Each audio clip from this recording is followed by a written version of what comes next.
રાજકોટના જેતપુરમાં કારમાં આગ લાગી હતી। અચાનક કારમાં આગ લાગતા અફરાતફરીનો માહોલ સર્જાયો હતો। રાજકોટ પોરબંદર હાઈવે પર લાગી હતી આગ। નવાગઢ બ્રિજ પર કાર સળગી ઉઠી હતી। શોર્ટ સર્કિટના કારણે આગ લાગી હોવાનું પ્રાથમિક અનુમાન લગાવવામાં આવ્યું છે। તો નગરપાલિકા ફાયર ફાઈટર ઘટનાસ્થળ પર પહોંચી આગને કાબૂમાં લીધી। કાર ચાલક જેતપુરથી ધારેશ્વર સીએનજી પુરાવીને રિટર્ન આવતો હતા અને તે સમયે આ ઘટના બની। થોડી જ વારમાં કાર સળગી ઉઠી, પરંતુ સદનસીબે કોઈ જાનહાનિ થવા પામી નથી। તો હાઈવે પર કાર સળગતા ટ્રાફિક જામ પણ થયો હતો। રાજકોટના જેતપુરમાં કારમાં આગ લાગી હતી।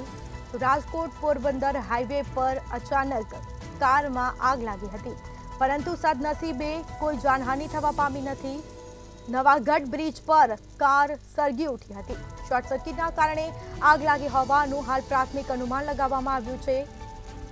તો ફાયર ફાઈટરની ટીમ ઘટનાસ્થળ પર પહોંચી પાણીનો મારો ચલાવીને આગ પર કાબુ મેળવ્યો હતો। તો રાજકોટના જેતપુરમાં કારમાં અચાનક આગ લાગી હતી। સદનસીબે કોઈ જાનહાનિ થવા પામી નથી। રાજકોટ પોરબંદર હાઈવે પરની આ ઘટના, આ દ્રશ્યો સામે આવ્યા છે। તો થોડી જ વારમાં સંપૂર્ણપણે કાર બળીને રાખ થઈ હતી। નવાગઢ બ્રિજ પર કાર સળગી ઉઠી હતી। શોર્ટ સર્કિટના કારણે કારમાં આગ લાગી હોવાનું પ્રાથમિક અનુમાન લગાવવામાં આવ્યું છે। તો આ દ્રશ્યો સામે આવ્યા છે। નવાગઢ બ્રિજ પર કાર સળગી ઉઠી હતી।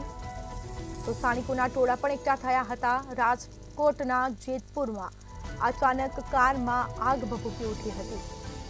રાજકોટ પોરબંદર હાઈવે પર આગ લાગી, તો બીજી તરફ થોડી જ વારમાં કાર સળગી ઉઠી હતી। કોઈ જાનહાનિના સમાચાર સામે આવ્યા નથી। સદનસીબે કોઈને ઈજા કે જાનહાનિ થઈ નથી।